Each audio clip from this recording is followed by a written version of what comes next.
honors exams such as IBPS PO, SBI PO, and LIC AAO? Are you confused about what to study and from where? Look no further, you're in the right place. Practice Mock, your one-stop solution for all banking and government exams. Here we provide everything you need. 5,000 plus mock tests, video courses, PDF courses, and interview courses. You can also access free topic-wise quizzes, mini mocks, and current affairs PDFs. Get ahead of the competition by practicing 20,000 plus questions in our PDF course. Our high-quality mock tests will give you the real exam experience and help you analyze your performance. Strengthen your foundation with our video courses and join the league of thousands of successful candidates.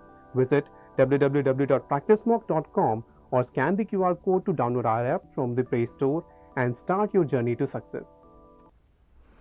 Hello everyone, hi. कैसे हैं आप सभी लोग? आशा करते हूँ आप सभी लोग बहुत अच्छे होंगे, स्वस्थ होंगे, मस्त होंगे और बहुत अच्छे से आपकी तैयारी चल रही होगी। जिनका एग्ज़ाम है, ठीक है, उनकी एग्ज़ाम की तैयारी अच्छी चल रही होगी। जिनका इंटरव्यू शेड्यूल है, आई होप उनका इंटरव्यू बहुत अच्छा जाए एंड बच्चे भी अच्छे से प्रिपेयर होके जाएं। जब अच्छे से प्रिपेयर होके जाते हैं ना, तो इंटरव्यू ऑब्वियसली अच्छा जाना है ना। जब हम कॉन्फिडेंट हैं तो कोई भी सवाल हमारे सामने आ जाए, हम डरेंगे नहीं, हम जवाब देंगे, है ना। तो चलो आओ आज के करंट अफेयर को शुरू करते हैं।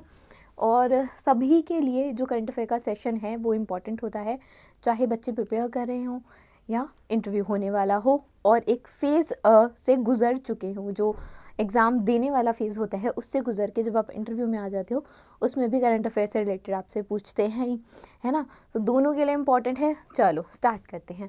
पहला क्वेश्चन है, जनवरी में ही अभी इनमें से किस पेमेंट बैंक ने अप्लाई किया आरबीआई को, ठीक है, for small finance bank licence. Small finance bank बनने के लिए, ठीक है, लाइसेंस लेना पड़ता है। लाइसेंस किससे लोगे? बैंक का लाइसेंस लेना है तो आरबीआई के पास ही जाओगे, ठीक है, सेंट्रल बैंक जो है इंडिया का। तो इनमें से कौन सा ऐसा पेमेंट बैंक है जो आरबीआई के पास गया एंड दे सेड कि हमें जो है वो स्मॉल फाइनेंस बैंक का लाइसेंस चाहिए? तो ये कहा फिनो पेमेंट बैंक ने, ठीक है। फिनो पेमेंट बैंक कब बना था? फिनो पेमेंट बैंक जो है वो 2017 में इस्टेब्लिश हुआ था, 2017 में बना था। हेडक्वार्टर इनका मुंबई महाराष्ट्र में ही है, ठीक है, मुंबई महाराष्ट्र में ही है। ऋषि गुप्ता जो हैं वो इसके एमडी एंड सीईओ हैं, ठीक। चलो लिख देती हूँ, ठीक है। ऋषि गुप्ता जो हैं वो एमडी और सीईओ हैं, ऋषि गुप्ता। इतनी बात थी इस क्वेश्चन से रिलेटेड। आई होप समझ आया हो, ठीक है, क्योंकि ऐसा कुछ नहीं है जो ना समझ में आया हो। सिंपल सा क्वेश्चन था। और बेसिकली जो ये क्वार्टर गया है 4 दिसंबर 31 2023 का, जब इस बेसिकली जो साल का एंड था, पिछले साल का, देन आरबीआई है उसने रिसीव किया था बेसिकली ऑनलाइन एक एप्लीकेशन रिसीव की थी, ठीक है। फिनो पेमेंट बैंक की तरफ से एक एप्लीकेशन रिसीव की थी under the guidelines for one tap licence of small finance bank in private sector that is dated 5 December 2019 from Fino payment bank limited, ठीक है। नॉर्म्स के हिसाब से जो भी, अब क्या ऐसा है कि कोई भी लेट्स से एक ऑर्गेनाइजेशन है जो 2020 में शुरू हुई, ठीक है, एक पेमेंट बैंक है, ऑर्गेनाइजेशन वर्ड गलत होगा, एक पेमेंट बैंक है जो 2020 में शुरू हुआ, क्या वो लाइसेंस के लिए अप्लाई कर सकता है? नहीं कर सकता। क्यों नहीं कर सकता? क्योंकि इट सेज जो नॉर्म्स हैं उसके हिसाब से जो भी रेजिडेंट्स होंगे, ठीक है, जो बैंक है वो किसी ना किसी इंडियन रेजिडेंट के द्वारा ही कंट्रोल किया जाना चाहिए, प्लस 5 ईयर्स उसका जो ऑपरेशनल पीरियड है वो 5 साल का होना चाहिए। तो 17 से 22 हो गए 5 साल, है ना। तो दोनों ही एलिजिबिलिटी जो है वो थी इसकी स्मॉल फाइनेंस बैंक बनने की, तो they have applied for the licence. चलो आगे चलते हैं। जी राम मोहन रॉय, ठीक है, जी राम मोहन रॉय अपॉइंट हुए हैं एग्जीक्यूटिव डायरेक्टर। किस ऑर्गेनाइजेशन के लिए, किस ऑर्गेनाइजेशन के एग्जीक्यूटिव डायरेक्टर अपॉइंट हुए हैं? 3 साल के लिए, ठीक है, 3 साल के लिए 3 इयर्स के लिए एग्जीक्यूटिव डायरेक्टर अपॉइंट हुए हैं ये सेबी के, ठीक है। किसके अपॉइंट हुए हैं? सेबी के। सेबी का हेडक्वार्टर कहाँ है? सेबी का हेडक्वार्टर मुंबई में है, मोस्टली हेडक्वार्टर्स जो हैं वो मुंबई महाराष्ट्र में है, हम ये जानते हैं अच्छे से। और माधवी पुरी बुच कौन है, चेयरमैन है, ठीक है, माधवी पुरी बुच, ये दोनों चीज़ें आप जानते हैं, ठीक है। आगे चलते हैं। World Hindi day, world Hindi day जो है वो हर साल 10 जनवरी को ऑब्ज़र्व किया जाता है, ठीक है। तो ये बात बिल्कुल करेक्ट है, कल जो था वो वर्ल्ड हिंदी डे था, है ना। आगे स्टेटमेंट पढ़ते हैं, करेक्ट बतानी है हमें, ये चीज़ हम पहले से ही नोटिस कर लेंगे। सेकंड स्टेटमेंट है कि जो पहली बार जब मनाया गया था तो वो 2006 में बनाया गया था, ठीक है, bye former prime minister doctor Manmohan Singh, बिल्कुल ठीक है। 10 जनवरी 2006 में पहली बार बेसिकली ऑब्ज़र्व किया गया था। पहला जो कमेंसमेंट ईयर है वो 2006 है हिंदी दिवस के लिए, बिल्कुल ठीक है दोनों स्टेटमेंट। आगे देखते हैं। फर्स्ट वर्ल्ड हिंदी कॉन्फ्रेंस कब हुई, ये भी 10 जनवरी, ठीक है। अब देख रहे हो क्रोनोलॉजिकल ऑर्डर, 10 जनवरी को ही 1975 में पहली कॉन्फ्रेंस हुई थी, फिर 10 जनवरी 2006 को पहली बार मनाया गया, इसलिए ही जो डेट है वो 10 जनवरी फिक्स्ड है कि जो हिंदी दिवस की डेट है। तीनों ठीक है, तो ऑल 1 2 3 जो हैं वो करेक्ट होंगे, ई जो है वो आंसर होगा, ठीक है।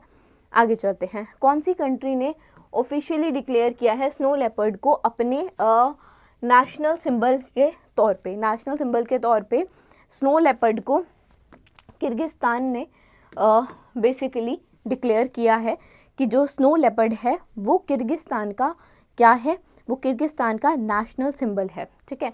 किर्गिस्तानी सोम जो है वो इनकी करेंसी है और कैपिटल इनकी बिश्केक है, ठीक है। और किर्गिस्तानी सोम जो है वो इनकी एम है ये, ठीक है। किर्गिस्तानी सोम जो है वो इनकी करेंसी है, ठीक है। साइदेर जेका रोव जो है वो इनके प्रेसिडेंट हैं, ठीक, ये प्रेसिडेंट हैं किर्गिस्तान के। कई बार क्या होता है ना, क्वेश्चन कहीं से भी स्टेटमेंट बना के पूछ लेता है। चलो इसके बारे में देखते हैं। देखो, स्नो लेपर्ड को mountain of ghost of the mountain भी कहा जाता है, ठीक है। क्यों कहा जाता है? स्नो मतलब बर्फ़ है ना, तो बर्फ़ पहाड़ों पे होती है, माउंटेन्स में होती है। बेसिकली बहुत सारे पहाड़ जो होते हैं, ठीक है, उनमें बर्फ़ नहीं भी होती बट स्नो है, ठीक है। तो यहाँ पे हम एब्ज्यूम कर सकते हैं जो बर्फ़ वाले पहाड़ हैं। तो इन शॉर्ट स्नो लेपर्ड को घोस्ट ऑफ माउंटेन्स भी कहा जाता है और इसको नेशनल सिंबल बनाने का एक रीज़न है। किर्गिस्तान में बेसिकली इसकी हिस्टोरिकल इम्पोर्टेंस है, कल्चरल वैल्यूज़ है रिगार्डिंग स्नो लेपर्ड, ठीक है। उन्हें मानस के तौर पर एक फोक हीरो है ये, ठीक है। स्नो लेपर्ड मानस के तौर पर स्टोरीज़ हैं बहुत सारी जो इनकी खुद की, ठीक। जो सिंबल बेसिकली शो करता है स्नो लेपर्ड वो काइंडनेस कह सकते हो, ठीक है, ग्रेटनेस कह सकते हो, करेज कह सकते हो, रीसाइलेंस कह सकते हो, इन सबको दर्शाता है, इसलिए दे हैव चूजन। अगर आप IUCN world conservation union red list की बात करोगे तो थ्रेटेंड स्पीशीज़ में स्नो लेपर्ड जो है वो वनरेबल कैटेगरी में है, वनरेबल की लिस्ट में है, ठीक है। चलो आगे चलते हैं। गंगा सागर मेला इंडिया का दूसरा सबसे बड़ा पिलग्रिमेज गैदरिंग है आफ्टर कुंभ मेला। कुंभ मेले के बाद जो सबसे बड़ा मेला है ना वो गंगा सागर है। आपने बचपन में नानी या दादी से इसके बारे में सुना होगा, इतना मुझे ऐसा लगता है। क्यों? क्योंकि मैंने सुना है और आसपास मेरे जितने लोग थे, ठीक है, when I used to be a child, ठीक, और मैं किसी से अगर बात भी करती हूँ तो they have heard of it. नहीं सुना तो अभी आपने सुना ही कि ये सेकंड जो है वो लार्जेस्ट एक तरह से आप कह सकते हो फेस्टिवल के तौर पे इसे मनाया जाता है गंगा सागर मेला को। क्वेश्चन इज़ कि एनुअली किस स्टेट में ऑब्जर्व किया जाता है? ये वेस्ट बंगाल में ऑब्जर्व किया जाता है, ठीक है। गंगा सागर कहाँ ऑब्जर्व किया जाता है? वेस्ट बंगाल में। और गंगा बेसिकली ये जो फेस्टिवल है ना, ये अभी 9 से 17 जनवरी के टाइम पे मनाया जाता है। जो आपका संक्रांति होती है ना, उस टाइम पे जो संक्रांत जिसे बोलते हैं, ठीक है, 14 जनवरी, ठीक, उस टाइम पे मकर संक्रांति के टाइम पे मिड जनवरी में ये बेसिकली ऑब्जर्व किया जाता है ये फेस्टिवल, ठीक है।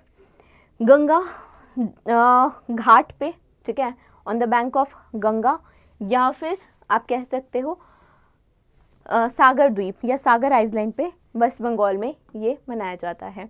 डिवोटीज जो हैं वो गैदर इकट्ठे होते हैं गंगा और बे ऑफ बंगाल के पास एंड सागर आइलैंड पे, ठीक है, और पूजा करते हैं, स्नान आदि करते हैं। गंगा सागर एक आइलैंड है गंगा डेल्टा में, ठीक है, जो लोकेटेड है बे ऑफ बंगाल में 100 किलोमीटर, कोलकाता से 100 किलोमीटर की दूरी पे है ऑन एन एवरेज, ठीक है। चलो आगे देखते हैं। Who has been appointed as the chairman of federation of association in Indian tourism and hospitality, fed, ठीक है, federation of association in Indian tourism and hospitality के चेयरमैन कौन बने हैं? ठीक, ये बने हैं पुनीत छतवाल, ठीक है। कौन बने हैं? पुनीत छतवाल। अब इन्होंने किसको रिप्लेस किया है? इन्होंने रिप्लेस किया है नकुल मेहता को, ठीक है। नकुल मेहता है, नकुल आनंद है, ठीक है, मेहता नहीं है, नकुल आनंद है। नकुल आनंद को इन्होंने रिप्लेस किया है। इनसे पहले बेसिकली नकुल आनंद थे, ठीक है। Federation of association in Indian tourism and hospitality का हेडक्वार्टर कहाँ है? इसका हेडक्वार्टर न्यू दिल्ली में है, यहाँ पे लिख लेते हैं।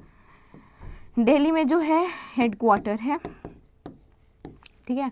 चेयरमैन आपने अभी देखा ही, पुनीत बने हैं, और मई 2013 में जो है ये जो ऑर्गेनाइजेशन है ये एस्टैब्लिश हुई है। अच्छा, राजीव मेहरा जो नाम मेंशन है ये सेक्रेटरी हैं इसके, ठीक है,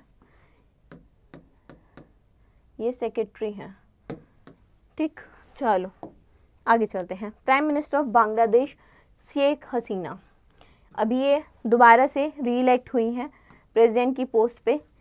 कौन सा टर्म है ये इनका, लाइक कौन से टर्म के लिए ये अपॉइंट हुई हैं? 5वीं बार अपॉइंट हुई हैं, ठीक है। और आप कह सकते हो ने ये वो महिला हैं, ठीक है, वो महिला पीएम है बेसिकली, जो इतने लंबे टाइम तक शासन कर रही हैं।